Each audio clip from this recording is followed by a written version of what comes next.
Ethan Reynolds had always believed that comfort meant happiness. He had built a steady life, a quiet home in suburban Ohio, a stable marketing job, and a marriage that looked perfect from the outside. But lately, everything felt like a movie he'd seen too many times.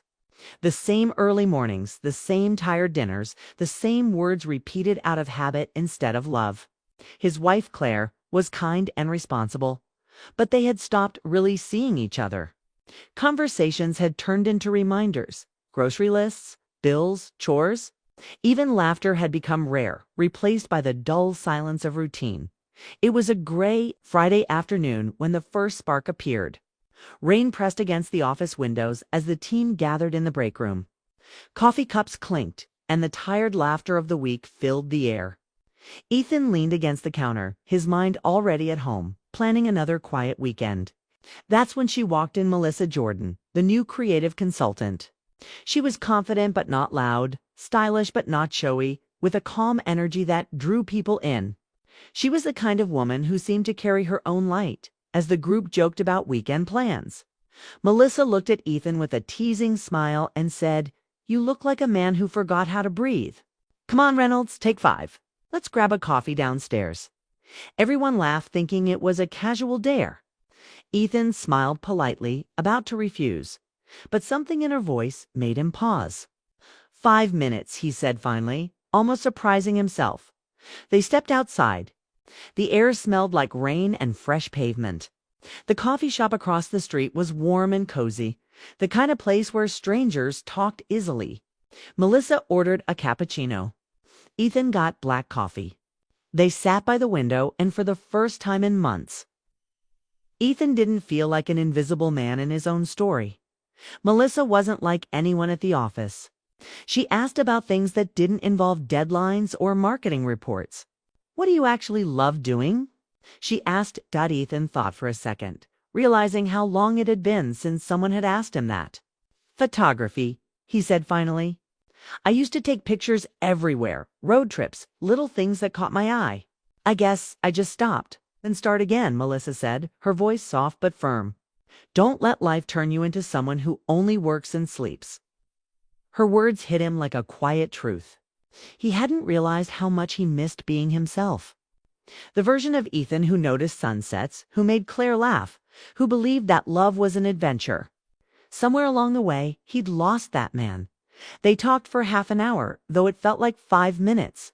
When he returned to the office, his coworkers teased him, but he just smiled. He hadn't done anything wrong.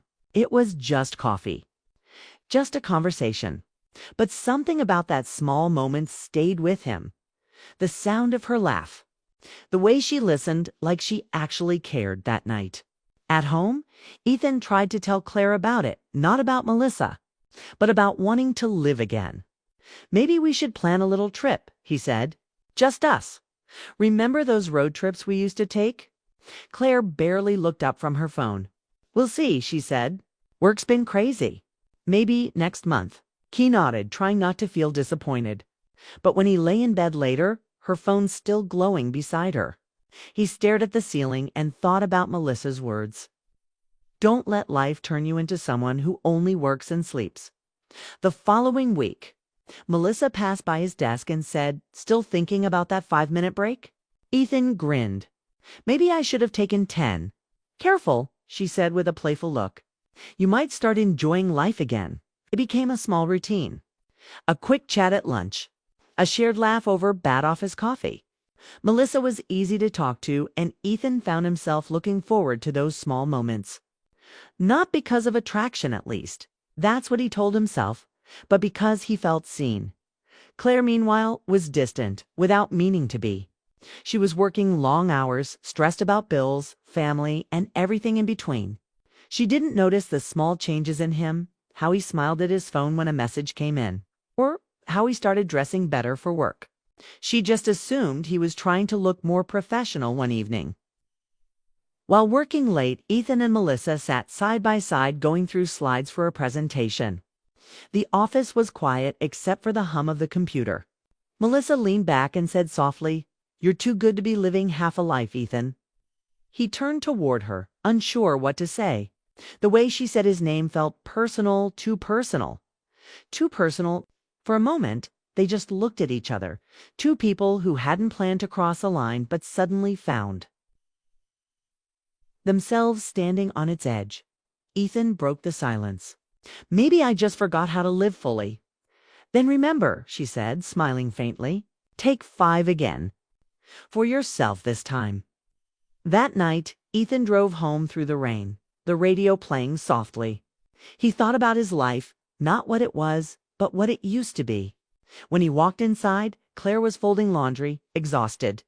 She smiled briefly. "Hey, you're late." "Long day?" "Yeah," he said, hesitating. "Just a lot of work." They talked for a bit, but neither really heard the other. They were two good people slowly drifting apart, and neither wanted to admit it. Days turned into weeks. The 5 minutes became a quiet connection, a friendship filled with laughter, shared stories, and small looks that said more than words could. They never touched, never crossed a physical line. But something emotional had started, something both thrilling and terrifying at home. Ethan started taking out his old camera. He'd walk around the neighborhood taking pictures of empty streets and fading sunsets. It felt like breathing again. Claire noticed once, "You're into photography again?" she asked. "Yeah," he said simply. "That's nice," she replied without looking up. It was such a small moment. But it felt huge, a reminder of how distant they had become. One morning, as Ethan poured coffee in the office kitchen, Melissa appeared beside him. "You look lighter," she said. "Happier." "Maybe I am," he said honestly. She smiled. "See what happens when you take 5? He laughed. "You should stop saying that. It's starting to sound dangerous." She tilted her head. "Maybe that's the point." Her words lingered long after she walked away. That night, Ethan couldn't sleep. He knew he was walking a line, and yet he couldn't bring himself to step back. Melissa wasn't a mistake. She was a reflection of what he missed. Excitement. Conversation, being seen. But guilt followed close behind. He thought of Claire, of their quiet home, of the years they had built together. He loved her, he did.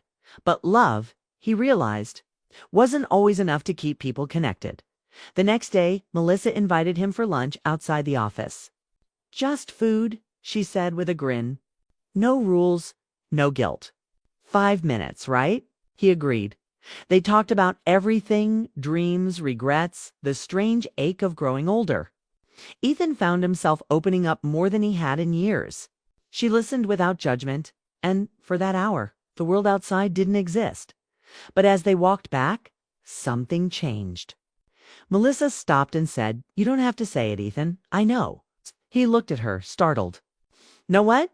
She smiled sadly. "That this means something to you, too." Ethan's chest tightened. He wanted to deny it, to call it harmless, but he couldn't.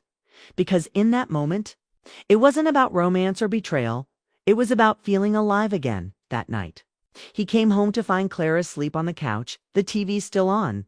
He covered her with a blanket and stood there quietly, watching her breathe. He remembered the girl who used to dance in the kitchen, who used to make him laugh until he cried. He whispered softly, "Where did we go?" But there was no answer. He knew something was changing, something he couldn't fully control. And though he hadn't crossed a line yet, he could feel the pull of it. It had all started with a dare. "Take 5, she'd said. And he did, but 5 minutes had turned into something much deeper. Something that would soon test everything he believed about love, loyalty, and himself. The following week came with unexpected warmth. The air in Ohio carried the first signs of spring. Soft sunlight, the smell of wet grass, the sound of life returning. But inside Ethan's heart, there was a storm. He tried to convince himself that what he shared with Melissa was nothing, just a friendship that made work more bearable. Yet deep down, he knew it was something more dangerous, an emotional escape at home. Nothing seemed different, but everything felt different.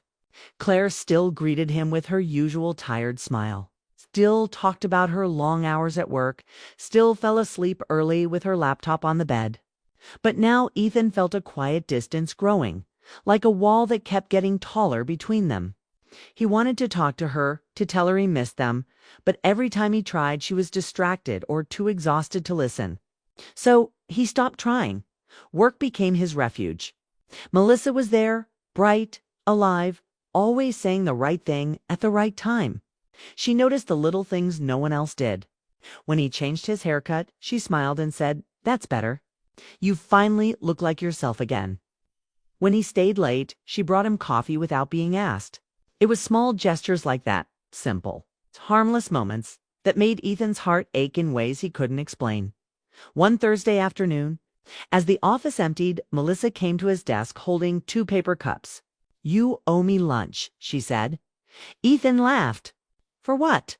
"For saving you from that terrible coffee you always drink." He grinned and gave in easily. They drove to a small diner just outside town. A quiet place with checkered floors and old rock music playing softly in the background. It felt strange sitting there with her, away from the world they both belonged to. For the first time, they weren't coworkers. They were just 2 people, talking like they'd known each other for years. She told him about her past, how she'd been married once, young and hopeful, and how it ended when they both realized love wasn't enough without honesty. There was no bitterness in her voice, only calm acceptance. "You learn," she said. "You learn that sometimes the person who breaks your heart teaches you who you are." Ethan listened quietly, thinking about his own life. He thought of Claire, the woman who had once been his best friend, his confidant, the one who believed in him when no one else did. And yet, somewhere along the way, they had stopped learning each other. When Melissa asked, "Are you happy?" the question hit him harder than he expected. He didn't answer. She didn't push him to. Instead, he looked out the window and said softly, "You don't have to be lonely just because you're loyal." The drive back to the office was quiet. Ethan couldn't stop replaying her words in his head. He wasn't doing anything wrong, at least not yet, but guilt had already started to whisper. That night, Claire noticed something different about him. "You seem distracted lately," she said. He forced a smile. "Just tired." "Work's been intense," she nodded, believing him. She didn't ask more. And that silence hurt more than any argument ever could. Days passed. Their connection deepened in ways words couldn't describe. They started working late more often, sharing jokes no one else understood, finishing each other's sentences. It was never physical, not once. But it was intimate, emotional, and real. Sometimes that kind of closeness is more dangerous than anything else. One evening, after a long meeting, the 2 of them ended up in the parking lot, standing beside their cars under the soft yellow lights. The air was cool, the world quiet. Melissa looked at him and said, "Do you ever feel like you're living someone else's life?" He looked down, unsure how to respond. "Every day," he admitted. She stepped closer, her voice low and calm. "You don't have to keep pretending, Ethan. You deserve to be happy." He met her eyes, and in that moment it felt like the world had paused. There was nothing romantic said, nothing inappropriate done, yet the silence between them was full of unspoken feelings. He could feel his heart racing, his mind screaming to turn away. But before he could speak, Melissa broke the moment with a soft smile. "Good night, Ethan." He watched her leave, his chest heavy with emotions he didn't want to name. That night, he couldn't sleep. He sat in his car outside his own house, staring at the porch light Claire had left on. The woman inside had been his home for years. And yet, he felt like a stranger knocking on his own door. He thought about the early days, how they used to cook together, stay up late talking about their dreams, laugh over small things. Those moments had faded slowly, quietly, until only memories were left. When he finally went inside, Claire was asleep. He kissed her forehead, whispered goodnight, and promised himself he would fix things. But he didn't know where to start. The next morning, he walked into the office, determined to put distance between himself and Melissa. But when he saw her smile, warm, genuine, understanding, all his resolve melted. She didn't say much, but she didn't have to. Sometimes silence says everything. Weeks passed, and their connection became something they both depended on, not for passion, but for peace. Ethan found himself confiding in her about things he couldn't tell Claire. She listened without judgment, and for the first time in a long time, he felt heard. But it wasn't one-sided. Melissa had her own loneliness, her own quiet heartbreaks. They became each other's safe place, to people standing in the wreckage of their own separate lives, finding comfort in the understanding they couldn't find elsewhere. Then one day it happened. A Friday afternoon. Rain again, just like the first time. They were reviewing a project together in her office when the power went out. The world went still, the hum of the computers fading into silence. They both laughed at first. But then, in that dim light, something shifted. Melissa looked at him and said softly, "You remember the first day we talked? When I told you to take 5?" He nodded. "Yeah, hard to forget." She smiled sadly. "I think we both took more than 5 minutes, didn't we?" He didn't answer. She took a deep breath. "Ethan, I don't want to be the reason you regret your life." He looked at her, guilt heavy in his chest. "You're not." "Then go home," she said gently. "Go fix it." He hesitated. "And what about us?" Melissa smiled, but her eyes shimmered with unshed tears. "There shouldn't be an us, not like this." Before he could say another word, she turned away, pretending to look at her laptop even though it was still off. That evening, Ethan drove home in silence. The rain fell harder, blurring the lights outside his windshield. For the first time in weeks, he didn't think about Melissa's laughter or her voice. He thought about Claire, about the promises he had made years ago when love was new. When he entered the house, Claire was sitting by the fireplace, her face tired but kind. "Hey," she said softly. "You're home early." Ethan sat down beside her, unsure where to begin. "Claire," he said quietly, "do you ever feel like we lost something?" She looked at him for a long moment, then nodded. "I think we both did." It wasn't anger in her voice. It's just truth. And that truth hit harder than guilt ever could. Ethan wanted to tell her everything about Melissa, about how close he had come to crossing a line, about how he'd almost lost himself chasing the feeling of being seen again. But he couldn't. Not yet. Instead, he said, "I want to fix this. I want us back." Claire's eyes softened, but there was pain too. "Then you have to let go of whatever's standing between us." He nodded slowly, and that's when he realized letting go wouldn't just mean ending something. It would mean breaking the comfort of what had become his escape. He went to bed that night with 2 truths. Echoing in his mind, he loved his wife. But he had also found something real, even if it was wrong. The next morning, he woke up early, sat at the kitchen table, and looked out the window at the gray sky. He thought about the dare that started it all, 5 minutes.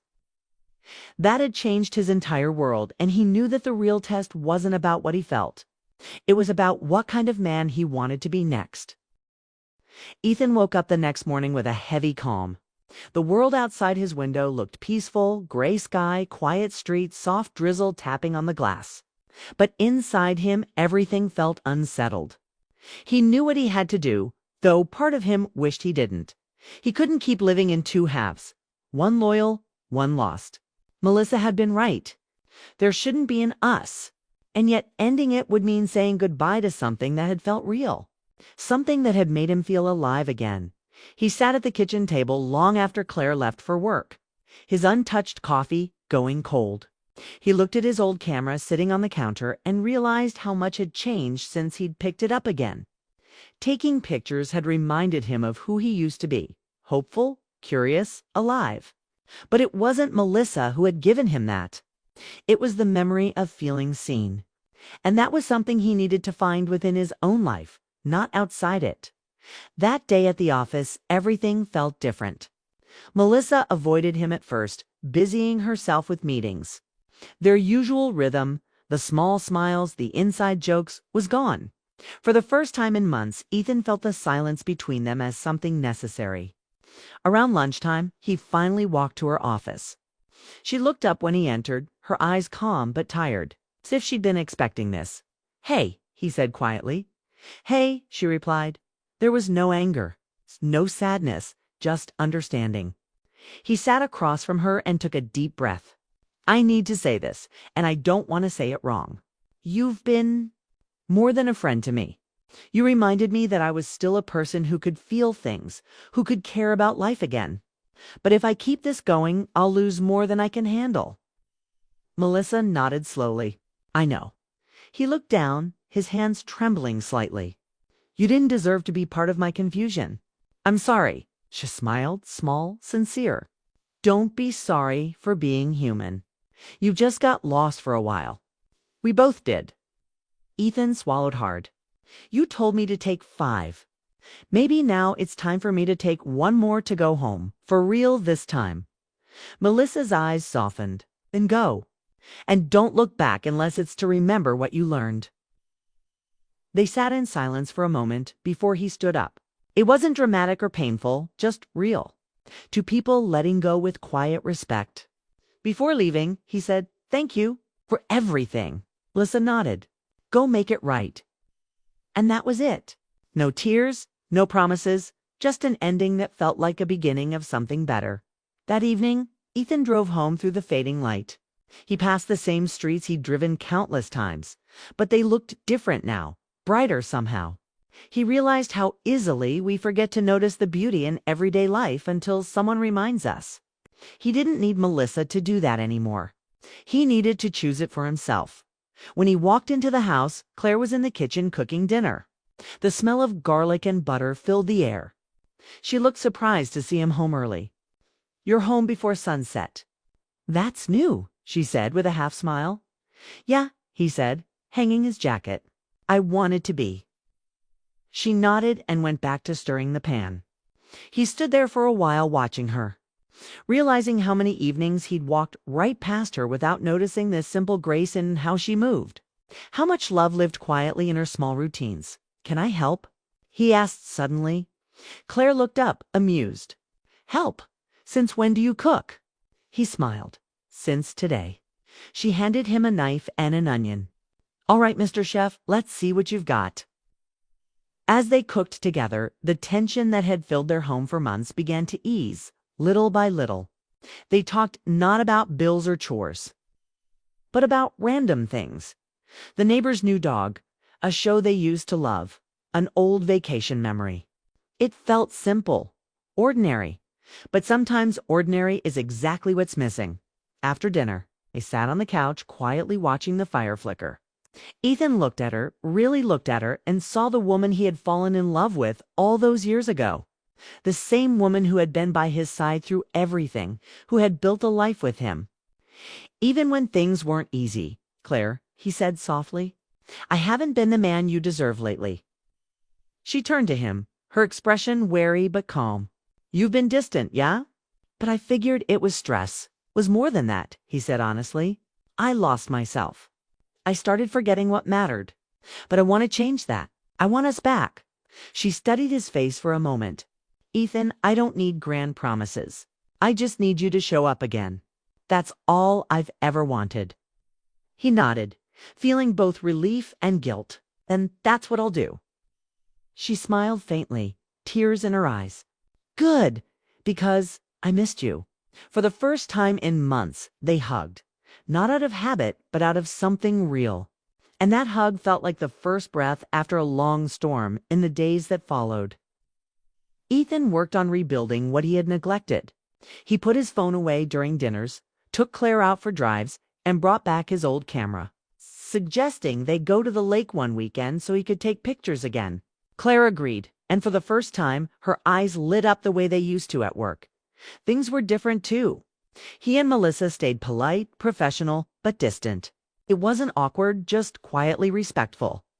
They both understood what had been and what it needed to become. One afternoon, while walking past the break room, Melissa looked up from her coffee and smiled at him. "Taking 5," she said with a small grin. He smiled back. "Yeah, but this time, I'm taking it home." That was the last real conversation they ever had, and it was enough. Months passed, and the tension that had once filled Ethan's life faded away. He and Claire grew closer again. Not perfect, but better, more honest. They started planning trips, laughing more, remembering what it felt like to be teammates instead of roommates. Ethan realized that love wasn't about constant excitement. It was about choosing someone again and again, even when it wasn't easy. One evening they sat by the lake where they'd gone in their early years together. The sunset painted the sky in shades of gold and rose. Ethan lifted his camera and took a picture of Claire as she laughed at something he said. When he looked at the photo, he felt peace, the kind that comes from knowing you almost lost something priceless. But didn't. Claire leaned her head on his shoulder. "You're smiling like you used to," she said softly. He smiled wider. "Maybe I've finally remembered how." She took his hand. "Don't forget again." "I won't," he promised. That night, as they drove home, Ethan thought about everything that had happened. The coffee shop, the rain, the laughter, the guilt. It had all started with a dare. Take 5. 5 minutes that had almost changed everything. But in the end, it had led him back to where he truly belonged. He realized that sometimes life gives you moments not to tempt you, but to test you, to remind you of what's real, what's worth keeping, and what's worth letting go. Ethan never saw Melissa outside of work again. A few months later, she moved to another branch. On her last day, she left a small note on his desk. It said, "5 minutes can change your life. Thank you for proving it can also save one." He read it twice, then folded it carefully and tucked it into his wallet, not as a memory of temptation, but as a reminder of redemption years later. He and Claire would look back at that time as a turning point, the quiet, unspoken chapter that almost ended them, but instead made them stronger. Their marriage wasn't perfect, but it was honest now, and that honesty was worth everything, every so often. When life grew too heavy or routine tried to pull him back into that gray stillness, Ethan would step outside, take a deep breath, and whisper to himself with a small smile, "Take 5." Only this time, he didn't need anyone else to tell him how.